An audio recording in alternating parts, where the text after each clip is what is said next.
Welcome to the Venture Capital Pitch Workshop, presented by Boost VC. Please welcome your panelists, Lee Ryerson, Tipatat Chenivasan, Kevin Zhang, and moderator Jeff Wasson. Thank you to VRLA. This is fantastic. We've got a great set of investors talking to 7 exciting startup companies. This is really interesting for me. Wasn't that long ago when there were no investors at VR events. It was everybody pitched in $5 and you got, cheese pizza and generic soda. Now we didn't have enough room. We actually had a VC who agreed to be on the panel at the last minute here in the HP Intel Theater, but there was no room for him, and he's a VC with Intel. So that's a great sign for the industry, I guess. My name's Jeff Wasson, and I am a partner at Boost VC. We are a seed stage accelerator and seed fund. We focus on virtual reality, and we have made about 40 investments in the sector to date, and we're looking for more. And I'm going to let the rest of the panel introduce themselves, and we'll jump into the main attraction, the companies. I'll go first. Hi, Lee Ryerson here. I'm an angel investor, seed stage investor, as well as a media consultant. I come out of traditional media, mostly television and film. So VR as a kind of a next iteration of entertainment is very interesting to me, and look forward to hearing these pitches today. Thanks for coming. Nice to meet you guys. I'm Kevin. Here in LA with Upfront Ventures. We're a Series A focused fund. It's been in LA for the last 20 years, investing very broadly across pretty much every vertical, across hardware, software, and even some life sciences and biochemistry. I mainly just play a lot of games. So I look at everything and anything gaming related. That's how I got into VR. Now I spend a lot of time looking at VR companies, and we've made one investment so far in a company called VRLA that does live streaming for games. Hello, everyone. My name is Tipatat Chenivasan. I'm general partner of the Venture Reality Fund, or the VR Fund for short. We're relatively new, but I've been investing in VR for over 2 years now. With the VR Fund, we've done 10 investments. We invested in Visionary, who just announced their amazing thing. Definitely check it out and play it, and that's all I have to say about me. So the pitch competition, or that's not really a competition, but each presenter is going to have 1.5 minutes to get through their idea and their company information, and then we'll do 3.5 minutes or so of questions and feedback.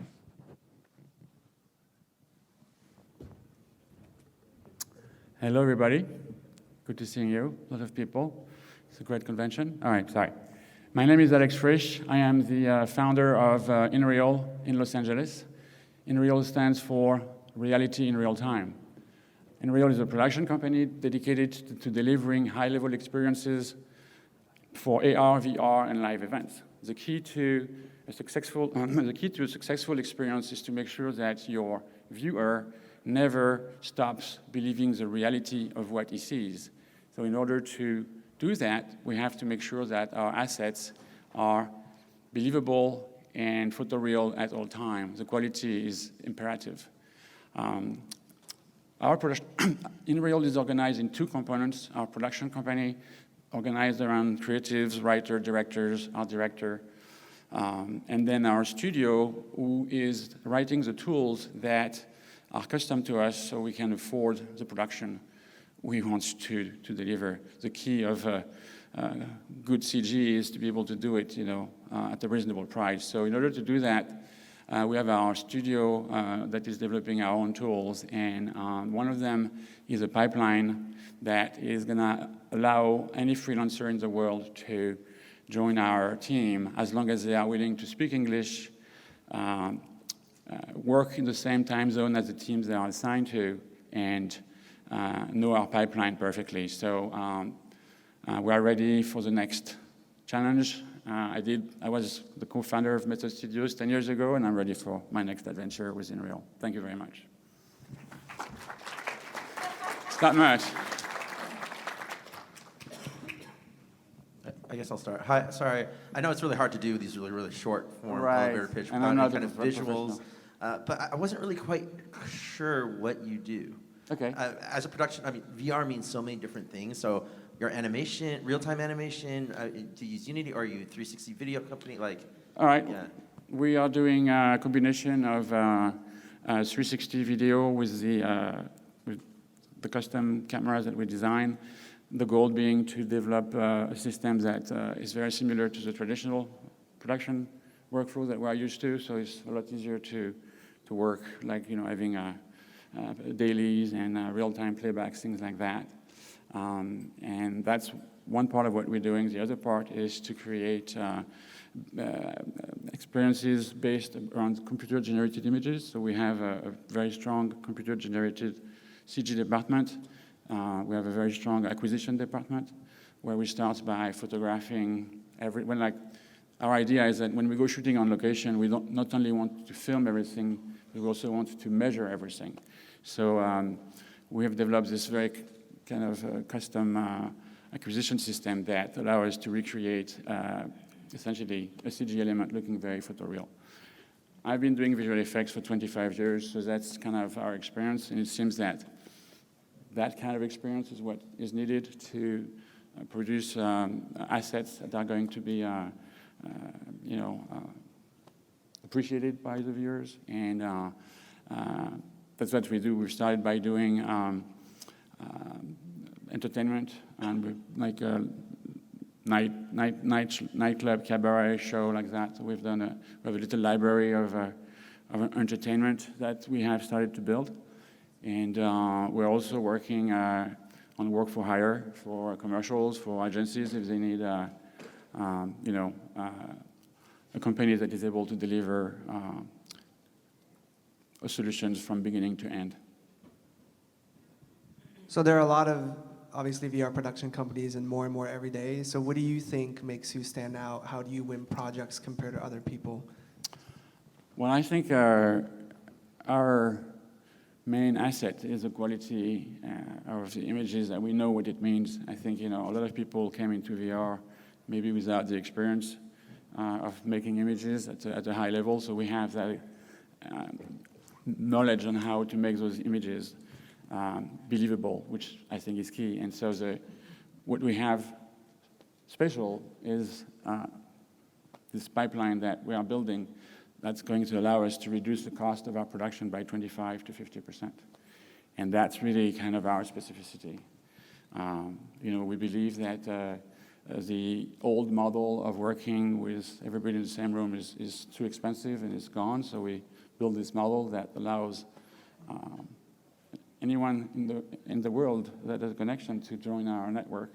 And we built a pipeline to make sure that the quality will be maintained through every step of the process. So they can integrate in our team and make sure that every asset that's being built is built properly. So, another aspect is creating reality from nothing. So we have a department that's doing architectural CG creation that is very important. So we can combine CG set to our project. So that's also our experience.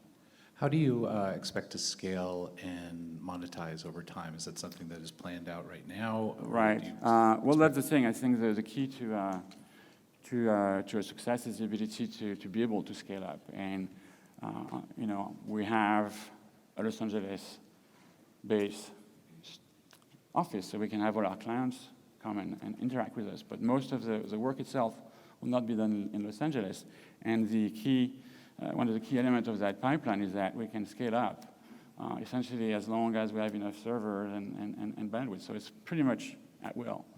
As long as we maintain the quality, that's going to stop us from going too fast. We have to make sure that we train enough of our fellow artists to work on our pipeline. That's going to take a couple of years. The pipeline is not ready yet. But we believe that the quality is what's going to make the difference going forward, and that if you don't deliver the quality in the end, you're not going to succeed. I mean, that's what I've been doing.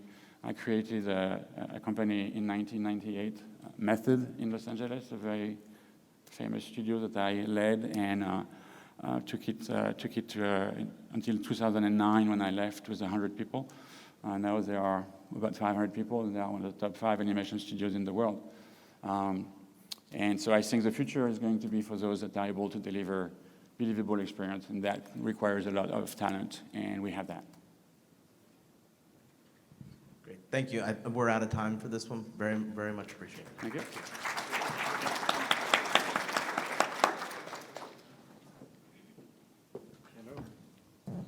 Hi, thank you for the opportunity. I'm normally more a creator than a sales guy, but I'll do my best.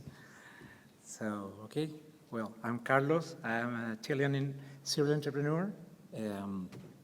I founded my new venture is Bridge. We created Bravo. That's a virtual reality presentations platform that is pretty unique because of my background. I came from the telematics side and background software development, so we are putting up together that technology. And we wanted to give the tools for creating virtual reality presentations to anyone, to make it really simple, high-end infrastructure at the back, but we wanted to make it easier for everyone, like as a next step for webinars. So we're giving you the tools for actually uploading a PowerPoint presentation, and we created content automatically. We give you the tools for putting just a webcam and doing broadcasting only for the talent with chroma key or background removal. So we are mixing together technology from broadcasting and virtual reality. We wanted to give you access for that. This is targeting business and education mainly. We're more focused on education right now. I think there's a better approach and we can do it best there, a great difference. And we're targeting masses. We expect the students to have more cardboards and Gear VR than Oculus Rift and HTC. So we are starting and we already have version for Gear VR and cardboard, as well as HoloLens, but no one is going to have that soon. And as I mentioned, it's PowerPoint integrated. We are fully a software as a service platform, and we're delivering this worldwide with CDN content delivery, so thousands of people can watch it live, and you don't really need any expertise and no other technical requirement for that. We expect to use real person, no avatars and no 360 cameras. So that's it. So when you say that you're going after the education market specifically, can you elaborate on that in terms of, are you going after schools? Or are you going after people that are in the education system to buy it outside of the school system? Or what's your kind of go-to-market strategy? Well, a little more about the actual customer that you're targeting. Actual customers is high-end education in terms, mostly we're trying to get earlier users in universities. So we are giving the tools for a master class worldwide from an audience that can be a small audience and live in the university, but broadcasted live without any other infrastructure than just a webcam and another software. What are you actually doing with the PowerPoint presentations? Like, what is that experience? Why is that experience better than having a giant screen and, a video projecting, a professor talking about something? Yeah, no, the thing is that we are really working to make it really simple and straightforward. So we implemented an add-in inside PowerPoint. So you are in PowerPoint, create your presentation, right-click, upload to Bravo, and we process all the content that you have, and we create a 3D version of it. So you upload a PowerPoint with a chart, a pie chart, and we create a 3D chart floating around, a bar chart. Your texts are going to flow around. That's already developed. It's not an idea. It's already working on that. But we wanted to make it as if you already do webinars and you already know PowerPoint, this is very straightforward for you.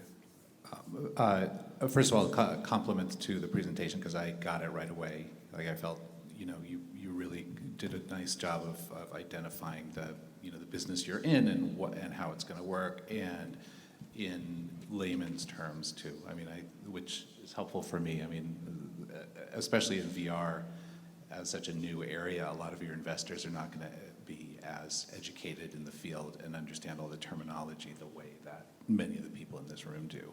So I compliment you on that. Thank you. I think my question was, you're sort of saying, look, use VR as a medium for presentations, educational presentations, and I understand sort of about the processing and putting, what would be a 2D PowerPoint into 3D. Can you give an example of an application or a kind of lecture presentation where you're really taking advantage of the VR medium? Yeah. Currently, we are just giving you tools for creating this in of course, an immersive experience. So it's supposed to get more like the attendee will be more interested in giving more time together, so you can start giving virtual placements and ads, of course, for revenue.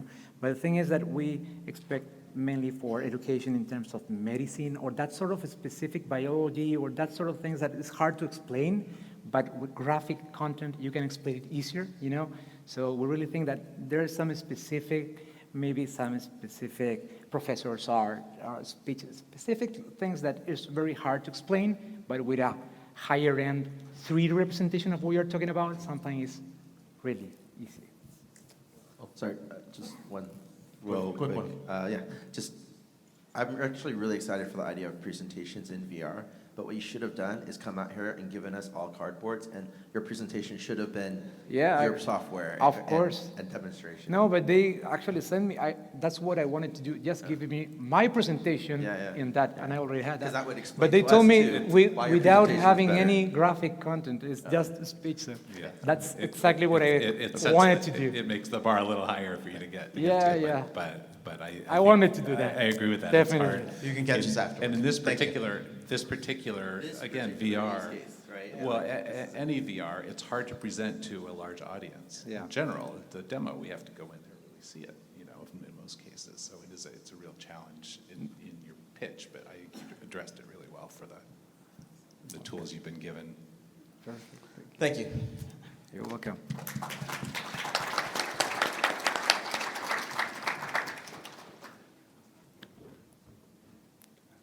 Hi, I'm Kasper. I'm the creative director of Naval Life. And at Naval Life, we believe that VR is a new medium which needs new forms of storytelling. VR also talks to a younger generation of users, and therefore for us it's just natural that the content production is done by a younger generation. Unfortunately, right now it's not possible because VR content production is so expensive that only big studios produce very commercial content. That's why Naval Life is a game changer. We came up with a fast and cost-effective studio solution where we have the opportunity to live stream experiences with real actors. Our content production we produce formats like comedy, musical performances, interactive, cool experiences, can be food situations, all kinds of funny stuff. What all of our content formats have in common that they are powered by a young, rapidly growing community of content makers, and that all of our experiences feature real humans in stereoscopic 3D, in crystal clear high definition. With less than half a second latency, you can actually have a conversation with the actor, with the performer, if the performer wants it. Apps are dead. Apps are dead. Long live the browser. Just go on our website. You don't need to log in. Just go on it.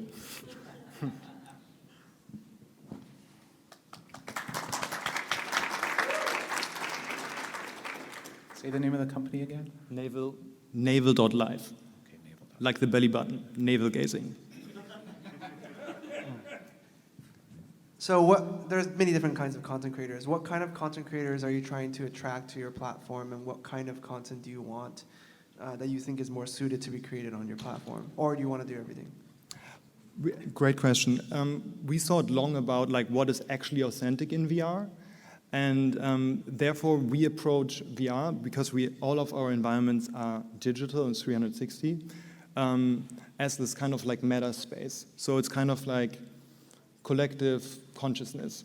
So the content creators we're working right now with are people who are thinking about AI, people who are social media stars, younger directors, which are basically exploring what this interaction can be, because it's not like a movie, it's not like theater, it's not like a game, it's something else and all the others. So we're looking for content makers which actually have the mental capacity to really dig deep. Can you give us a little bit about your background? I know this is a little artificial 90-second pitch, so it's hard to get in all the things you typically get in if you had 10 or 15 minutes or half an hour, but just to kind of tell us where you and your co-founders kind of come from and why you're particularly well suited to execute on this. So one of my co-founders sits actually in the audience, Fabian over there. He has a classical tech background, and I have a background in creating creative communities. So I moved 3 years ago, I moved to LA. Our headquarters is actually just around the corner, which is also Creative Hub, So it kind of was the natural ecosystem to find the first collaborators for this format. Imagine a creative incubator, something like that. So my expertise is community building, but I think also because my background is in art and I run a gallery in London, it's I think, figuring out with our content makers what kind of strategies work. Thank you. Thank you. Come to our party tonight. It's just around the corner. It's going to be great. Free booze. You're all invited. Can you hear me from here? Yes. All right. So I prefer to look into your eyes. All right. My name is Leonid Andronov. I'm a writer-director with a theatrical and advertising background. I'm going to pitch you a movie, an original VR feature film which is called Emerald Dream. What if you can make money, real money, by selling your dreams? So others can live any fantasy as reality in their minds. What if making money from dreams has devastating and irreversible side effect? Would you risk it? We follow Gary Gibbons, dream purchasing agent who falls in love with Valerie, an extraordinary dreamer, the best dreamer in the company. That's when he must risk it all by uncovering the dark side of this business in order to save the love of his life. Emerald Dream. The real danger comes when you wake up. That's it. So, creating this movie, are you a studio yourself? Do you have the I'm a capacity? writer-director. I wrote it. So I'm finishing the script, to be honest, right now. Okay, so you're looking for technology production to I'm bring it to looking life? for people who can help me to make it. Executed in the VR medium, AR VR medium? Yes. Do you have, just kind of curious, have you sort of thought, do you have experience in VR in a tech or storytelling No, way? I have so experience in film. the film sounds really fascinating, and it is it does sound to me like an example of the kind of picture that can take advantage of this medium. Exactly. So that's why I'm here. You know, to kind of amass the technical team you're going to have, you're in the right place, I'm sure, to kind of meet the technical team that could help you execute on that. So good luck with it. Thank you. How long is it? It can be about 2 hours. Yeah. So you want like basically a full-on experience, that very Yeah, premium experience? Look, Okay. we all, right now, we don't know is it possible or not, but we remember the first films, they were a couple of minutes long, right? But right now we have like 2 hours, 3 hours films. And I'm sure in a couple of years it will be possible. So it's better to execute a good story, a really interesting story for the audience, and I'm sure audience already like it. So let's start. Is it? Do you see an alternative of creating it as a series of shorter episodes as opposed to a full-length feature? Because it demands a lot of the audience. I don't know that there's any It can be done this way, but we need to figure out during the production. It's not anything is carved in stone. You should understand, right? So I would say, for your pitch, go into Tiltbrush and make some awesome VR storyboards, or go use Mindshow Visionaries project and create like a simple animatic for at least one scene to kind of show out the vision and test out ideas of how you can explore the medium of VR and how that can enhance your storytelling, and incorporate some of those ideas into your script and into your pitch, and I think that would be much more effective. Of course. But good luck. I think it's a very interesting premise. Right. Good luck. Thank you. Thank you very much. Thank you.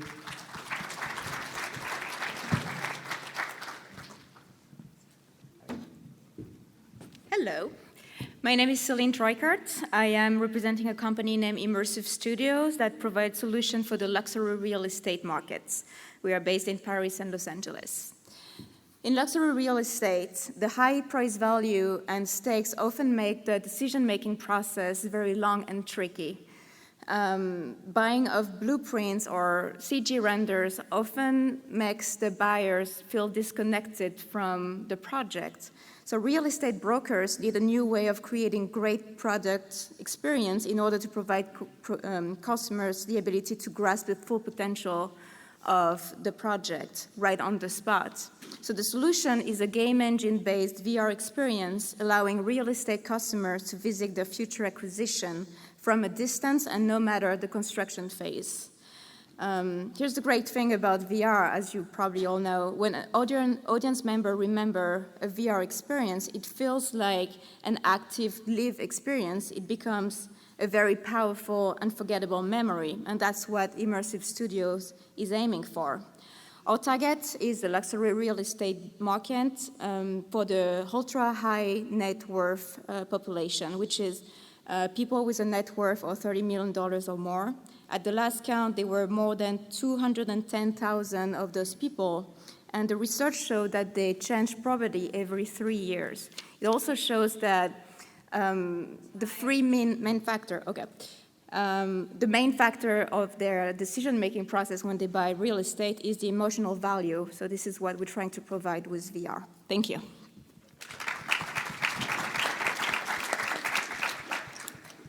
So there are a lot of companies that are doing this, and so I'm trying to understand: are you guys more on creating experiences of houses? You guys do the work yourselves, or is it like an automated process where people take in existing architectural models and you automatically adapt them?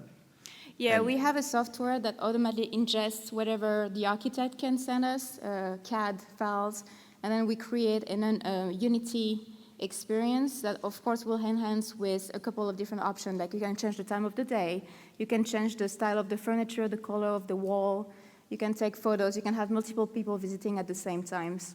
I agree that there are a certain number of companies doing this in the US, but in France, where we want the company to launch, there is absolutely nobody doing that.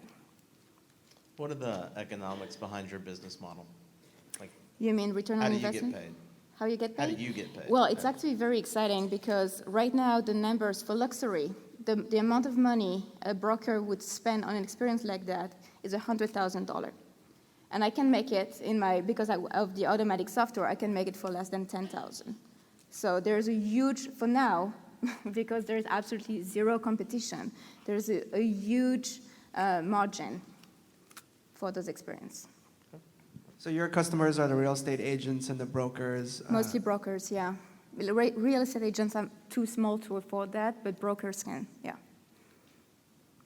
How close are you to, or how far away is your potential launch of the product? We have a prototype next month, and we have 2 clients in France and 1 in New York already. So we are hoping to get the first cash flow coming in January next year. Do you see it expanding out to a more mass market where you can offer a similar service to middle class homeowners? Especially when we make our software and our workflow better and cheaper for us, then yes, then we can target not only luxury but median income real estate. And also, this is mostly for new construction, but we also want to explore existing construction with photogrammetry, of course.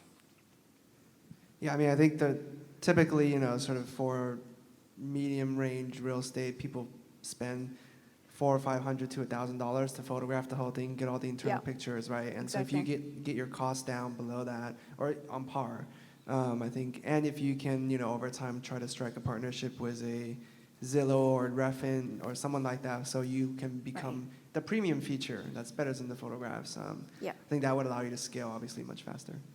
Of course, there are other markets as well, like timeshares, where you can use the same VR experience to sell the apartment 100 times. But I'd just be worried, again, about going into other markets because there's then 10 other companies that are focused specifically on that, attacking that already and further along. And I think, geographical restrictions aren't really as big of a blocker. So I would say, focus on one area of that your team has expertise in already. Mm-hmm.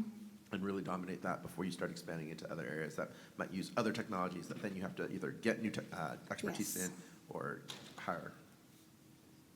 Okay. Thank you.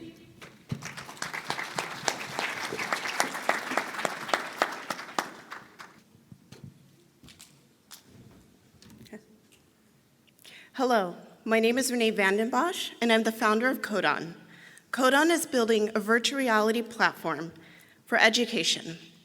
We start by creating guided interactive lessons, game-style quizzes and challenges, social VR for peer-to-peer learning, and, if the student wants more, a network of tutors available anytime, anywhere. So no matter where you are in the world, you'll have access to a world-class education. We've completed a friends and family round, we've developed an impressive demo, and we are seeking angel investment. So, thank you.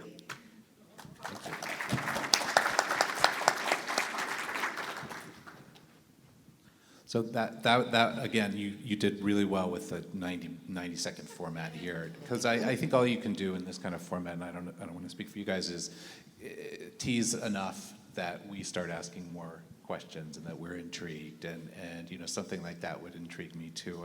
I'm one of the areas that I'm interested in investing is higher education and things that can kind of further that and offer a quality higher education product at a lower price than what you typically get at a four-year college. So to the extent that your business is along those lines, that's the kind of thing that would interest me as an investor. I'd certainly like to see more about how you do it. I had a specific question about the tutors and things like that. Can you talk a little bit about that, about how you make for real-time person-to-person communication in that educational setting? Exactly. So right now in our demo, we're demoing pretty much to show how interesting science and STEM-based subjects can be in virtual reality. We are an amazing team of developers. For myself, my background was working in education services at the leading test prep company in the world. So I'm very familiar with the market for private tutoring. It's actually very expensive. Oftentimes people don't know how to find those services. So with something like this, you can be easily matched with a tutor on the other side of the world or a specialist in a particular field. So that's something that I think would be very attractive for virtual reality. And that's our long-term strategy. To begin with, we're planning on launching engaging content that has broad mass appeal. That way it allows us to be able to determine what's engaging, what our customers want, and allows us to tweak that as we build out our learning platform. So I think the private tutoring is also very interesting. It's something I've been thinking about, but sort of a comment on the pitch. I think a lot of time people talk about, oh, I want to do this in VR. And so private tutoring, right? People understand, yes, you can use Skype, have a video screen of a tutor, teach you something, et cetera.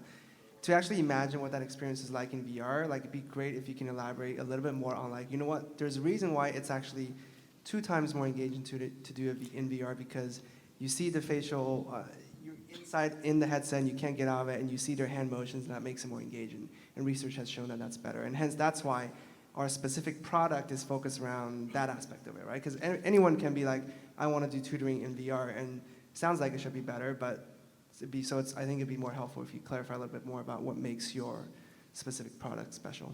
Absolutely. So right now our product that we plan on putting on market for Steam and Oculus Store is called Museum of the Future, and that's a discovery-based journey into the unseen world of the microcosmos. That we've already been showing it around, and people have been pretty blown away and amazed at what the microscopic world looks like up close. Even my developers who've worked on AAA titles have actually been stimulated to want to know a little bit more.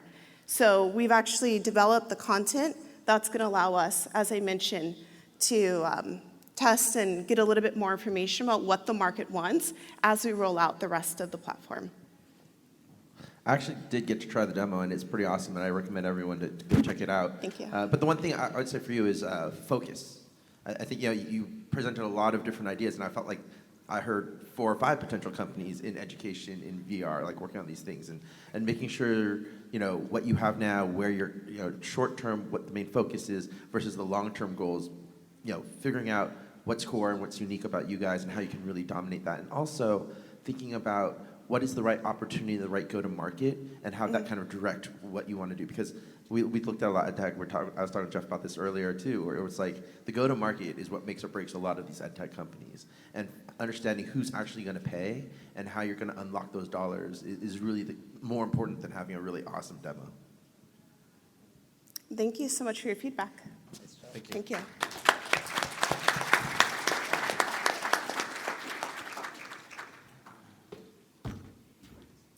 All right, ready? Today's virtual reality technology transports us through sight and sound. But in order to really believe that you're somewhere else, I wanted to feel it. This is what led me to build Vortex, the first non-contact environmental simulator for virtual reality. So imagine feeling the heat of a dragon's breath or the impact of a grenade blast. Vortex controls air flow, temperature, and pressure, all synchronized with a virtual reality game, VR experience, or 360 video. Hi, my name is Tim Sun. I'm the founder and CEO of Whirlwind VR. I have 7 years of experience leading teams in building hardware. I have a degree in mechanical engineering from Stanford University. My CTO, Paul Chen, has 10 years of experience building software products. He has an MIT MBA and a CS degree from Brown University. Vortex has a huge market potential. With only 4% market penetration of the tethered VR headset market, at a $150 price point, we were looking to have $50 million in revenue by the year 2020.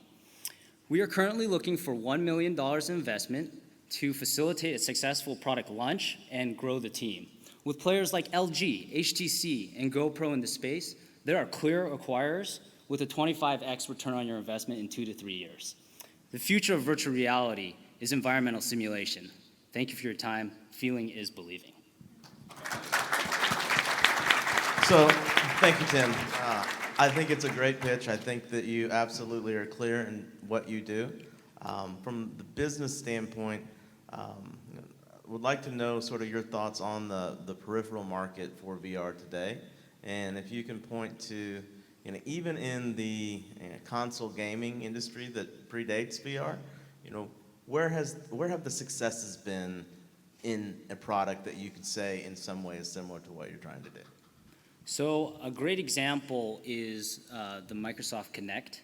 That's probably the most successful gaming peripheral. Unfortunately for us, we don't have Microsoft's giant budget, but I think that there's a lot of demand for increased immersion, and VR is all about immersion and really feeling like you're somewhere else. And so I think Vortex really falls in line with that ethos. And have you explored the opportunity to do this in conjunction with one of the high-end manufacturers, the HTC or Oculus or Sony, or is this intended to be an aftermarket product? So we're currently talking to OEM partners to see what opportunities there are for either licensing or outsourcing the hardware development. The main secret sauce of Vortex is our software platform. And so we really want to take that avenue when we go to market. Can you give us a sense of what the device Sure. looks like? The device is about 6 inches in diameter, and it's about 12 inches tall, and it's really almost the same form factor as a medium-sized speaker. It has a power cord and a USB, but we're also supporting Bluetooth for mobile VR headsets. And does it automatically ingest or sense what's going on in the visual field, or is it something that requires a separate software programming to create your portion of that experience? Sure. So we have a video editor so that anybody, even ourselves, are creating scripts for just like an audio track to a video. So we have that already. We have an SDK for any kind of integration for a game or more in-depth experience. And we're also exploring opportunities for some visual recognition and machine learning for more automated experiences. How are you thinking about doing the launch? We're currently looking at some kind of crowdfunding pre-sales opportunity.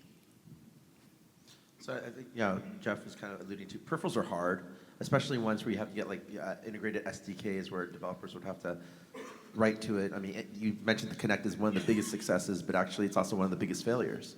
Ask any developer that try to create something on the Kinect, and they will tell you they will never touch a third-party device again.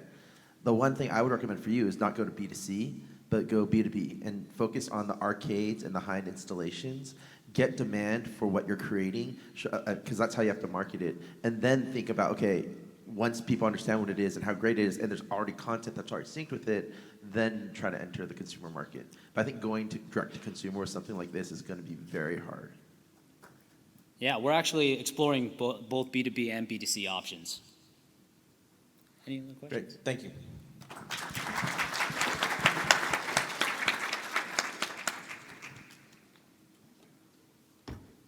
Good afternoon. What if Jeff, Tipitat, Lee, and Kevin were to collapse right now due to a heart attack? What would you do? Save us. Well, how you feel right now is how a majority of healthcare professionals out there feel when faced in an emergency situation. Over $1 trillion is spent, and over 400,000 people die each year due to preventable medical errors. Current simulation standards require a mannequin, but a mannequin is an ineffective tool that gives no real-life experience during the situation while it's occurring. My company, VRLA, which stands for Virtual Education Retention Administration, fills in that void. It creates and immerses a user into this real-life situation, an emergency situation where a person normally doesn't really get to experience. Currently, my team is comprised of a think tank that is a multidisciplinary team of registered nurses, physicians, and a technology advisor. Including myself, I have well over 10 years experience in healthcare, and I am the co-founder and owner of VRLA, and we're currently looking for a first initial round of seed funding of $500,000 to create and build this virtual reality, augmented reality environment for our simulation curriculum. Thank you.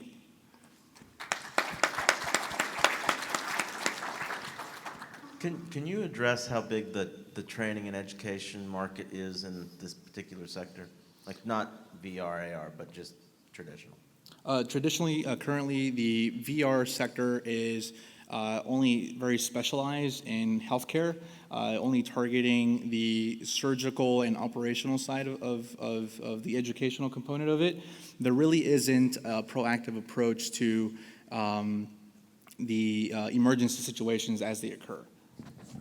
Are you simulating these kinds of activities, or are you doing something like the body camera on the EMT, where in VR you're actually playing that role and seeing all the different kind of ways that those situations play out? So our initial approach is to use a 360 camera to simulate a real-life emergency situation and have the user put on this headset, kind of go through the motions, and also add in an augmented reality component to where we can quantify the results if they're going in the right direction, follow a specific algorithm to have a successful intervention of the actual patient that's suffering, for example, a heart attack, and we can quantify these results and provide these results to the user, whether they'll learn from it. So the more practice they get, the better they'll become, and if it does happen eventually in real life, they'll be better able to make a wiser decision in a high adrenaline environment. So I think similar to Jeff's question, so how do people who are these vendors that currently service the nurses or the doctors who got to go through these kind of first responder or emergency training? And how much do they get paid, and how do you plan on going in there and displacing them? So right now, the current simulation component of it is there's a lot of integrated simulation rooms within hospitals that have a mannequin, and these mannequins, unfortunately, are very static and you can't really interact with them as if it were an actual patient. And they invested hundreds of thousands of dollars for these simulation rooms. Unfortunately, they don't give that experience that people actually do need when faced with a situation. So the thing I would suggest for you is that there should be grant money for this, or pitching to something like, I know Kaiser, or they'll have like incubator, or was it Cedars-Sinai? They have like an accelerator program, incubator program for medical startups. And I would suggest like focusing on there before, because it sounds like you're kind of even pre-demo. Yes. And yeah, we're very early stages right now, and I do work for Kaiser. I'm the project manager for risk management and patient safety. But yeah, definitely find some angels first to help like get you that initial funding. But 500K is way too much. Like you should be able to do a proof of concept in like 50K or 100K or even less. Great. Okay. Thanks for the feedback. Great. Thank you. Thank you. Thank you for the line of the day and a first for me. What if these guys all drop dead?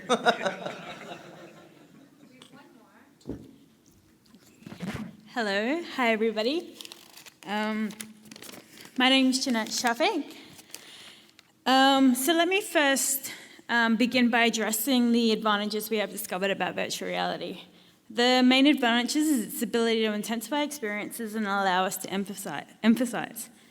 This shows extreme potential as to where technology and society is heading, which is what has created the excitement that brings us here today.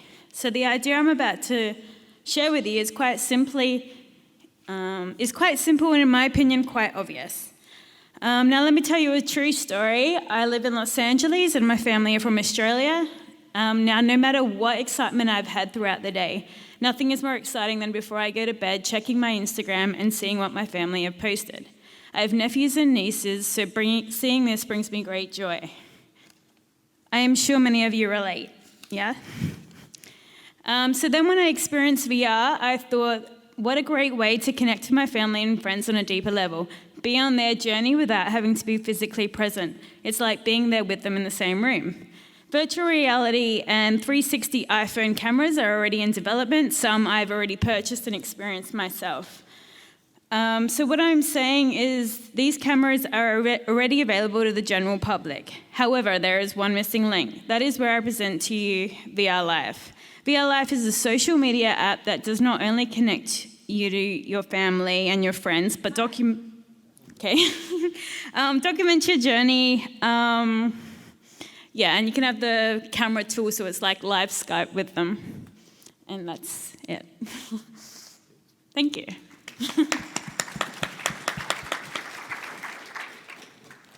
So I think one of the hardest things about creating these, social networks is how do you compete with existing social networks, and how do you feel that is now the right timing for the market where only like a handful of people even have these devices, and is there really the opportunity? Is this what should be working?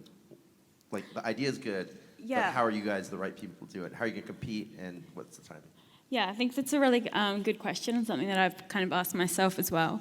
The thing is that there are cameras out there under $100 that are now connectable to the iPhone. And also, I believe that one of the things that we lack right now is funding for a lot of these big ideas and these big projects. And I think one of the best ways to allow people to put their money more into things is by creating a larger audience. So like VR, the audience isn't as huge, and I think the best way to create a really large audience is through social media. That way we can get younger generations, and then the more that people are aware, the more people are willing to invest and fund these projects, and we can increase the ideas a little bit more and get this, a little bit more quicker. What stage are you in what you're doing? Is this a concept stage? Do you have a company, co-founders? Can you tell us a little bit about that? Yeah, definitely concept phase. I've planned to go to Asia in a couple of weeks because I have some people that I want to kind of discuss, because this is all relatively new to me, but it's also something that so I guess what I'm looking for is a lot of collaborations and getting as much further in this in so-called just idea right now. So yeah, early stages. From a pitch perspective, flip it. You talk a lot about the industry itself, but when you have an opportunity to talk to an audience, especially an audience of investors, punch them in the face with what you do, what makes you special in your company. And then you can kind of soft sell the industry in behind it. So continue to work on it. It's definitely something that's going to be a thing. And like Tipatat said, there's a lot of people working on it. But whether it's a big company or startup, I don't know. Somebody's going to get it done. Hope it's you. Yeah, great. Thank you so much. Appreciate it.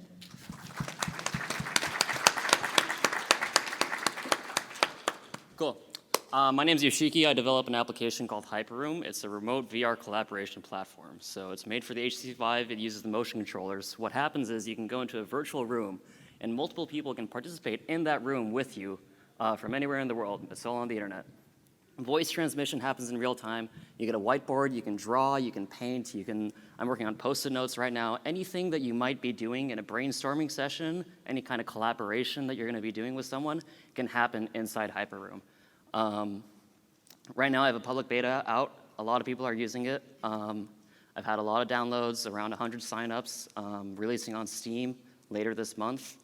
And what I'm really looking for is feedback from people and getting it out for real businesses, real companies that are using VR right now to collaborate with each other. So super excited for the idea. I think it's something that's going to become huge, something that everyone knows use for, and is going to be very, very big. Thank you. Thank you. I'm actually pretty excited. Sorry, I'm pretty excited about this use case. I've talked to a lot of companies that are trying to crack it. The one thing I would say for you, I haven't seen the demo, but make sure that the experience is so good that even if we all worked in the same audience, we would still each want to put on our own headset to use it. So don't think about just the remote case, but thinking about how good or how much more productive or effective you can be using virtual reality. Yeah, no, I think the remote case is very cool. You can save on travel costs, stuff like that, have a distributed team. But the coolest thing, though, is being better than being in the same room, because the flexibility of virtual reality, importing files, 3D, stuff like that, manipulating it together, that's where the real opportunity is. And then you can connect that with the actual social component to create something that's like totally impossible in any of the existing mediums. Right now, you got to tie Skype together with some screen sharing stuff or Hangouts, and you have to run 3 or 4 different apps all at once. This is everything at once. So yeah, like you said, more than remote. Awesome. Since you said you already have some users, I'm kind of curious, are you seeing some green shoots of certain very specific use cases of how people are collaborating in there, and sort of how many people, what are they working on, et cetera? Yeah, it's a lot of people just testing it out, trying it out together, and I'm going to all the meetups locally where I've been and like trying to see what people are thinking of using it for. I've talked to a guy that has a remote team of like 100+ people, and like getting feedback from people like that, and like probably the biggest use case that people foresee, business owners that I've talked to, are like meetings, just like straightforward brainstorming meetings. And that's where I see a lot of the initial users appearing, It seems to me to be like not the use case, straightforward meetings, because those aren't as good in VR, right? I mean, if we're all gonna be together, I wanna be able to see the expression on your face or Tipatat's face. I think that what you were saying earlier about better than in real life, being able to pull and manipulate objects, is really the use case that you may want to chase.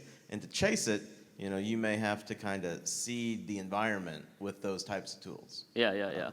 And I mean, like, right now you have the head tracking and you have the motion tracking. And that gets you a huge amount of nonverbal communication, because you can point at things, you can wave your hands, you can tilt your head, and that conveys a lot of emotion.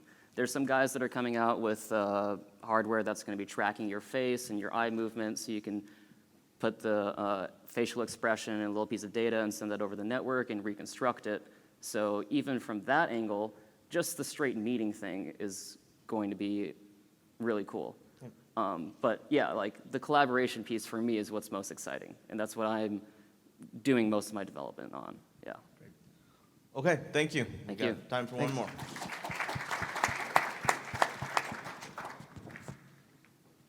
Hello. Thanks for having me up on stage. Go. Hi, my name is Donny, and I'm from Stockholm, Sweden, and I represent a company called Friendbase.com, which is a virtual world social network for young teenagers.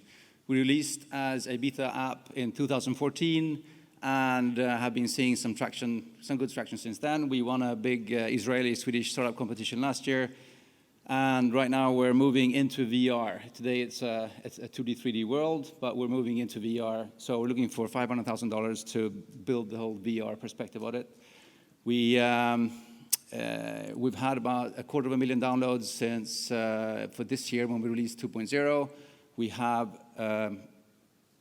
15%, I said, about 20,000 active users per day with 30 to 45 minutes active session time per day. So the kids are spending a lot of time online. Monetized through virtual sales of emojis and virtual clothes and goods, and also premium memberships. So now we're just waiting and looking to push into VR.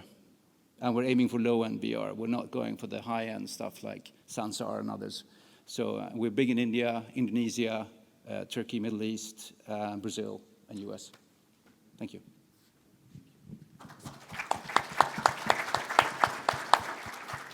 What's keeping people coming back? Sorry? What's keeping people coming back and being in there and using it every day? First of all, that's a good question. First of all, we built, I mean, me and my co-founders, we've been building virtual communities since '99, basically. And first of all, we started this out of a frustration because we just felt there was no place for a young teenager to meet other teenagers without knowing them before, in neutral meeting places. So we started out with a plain chat, and that attracted, we've had about 2 million downloads since 2014, but I'm not counting them, I'm basically counting the active users we have now. And then we've been adding game content and more, build, create your own rooms, and so it has a stickiness now as well. And we're also heading into healthcare, where we're offering a healthcare version for terminally ill kids, so they can connect to other kids in the same situation and also to the outside world without having to show themselves, but be avatar. Yeah. So the experience for the kids is an avatar to avatar experience, or are these avatar? Okay. Yeah. Okay. Yeah. One of the things I think you're going to want to think about is what parents, will allow and not allow with their teenagers, and especially when it comes to strangers, and the idea that it's an avatar, might help mitigate that a little bit. But how are you addressing that as a parent of an almost teenager? Yeah, safety is one of our main concerns. We started out with a forced Facebook connection, so you had to have a Facebook profile with at least 50 friends to be able to log on from the start. Now we've implemented some new measures. We've just got our latest team member is David Ryan Polgar, an American guy that started the digital citizenship here in the US, and he's our chief head of safety. We're spending a lot of time on the safety issues to make people feel safe. Because my sister, who's on board, one of the reasons she wanted to start it was because her daughter Rebecca, being 11 years old, didn't have anywhere to go and play online. So that's been one of our key focus areas. So one of the things that I've seen companies struggle with when they're coming from pre-existing worlds and trying to add on VR instead of creating from VR from the ground up is that you really have to relearn a lot of the interaction designs and the metaphors. Like, locomotion, moving around in VR is very difficult, makes a lot of people sick. And so understanding and designing for VR, generally I'd feel more comfortable if I'd seen a demo of how you guys are adapting into VR than just say, hey, we have this community and we think we're going to bring it into VR. And we're doing tests now with just actually adding a VR layer to the actual current world, and it has some amazing results. Just the social interaction part makes such a big difference. And I'm confident that I'm not worried about the technical aspects at all. And it's not really technical, it's more design. Sorry, it's not technical, it's design. It's like UX. Yeah, but we're not worried about that. Not today, at least.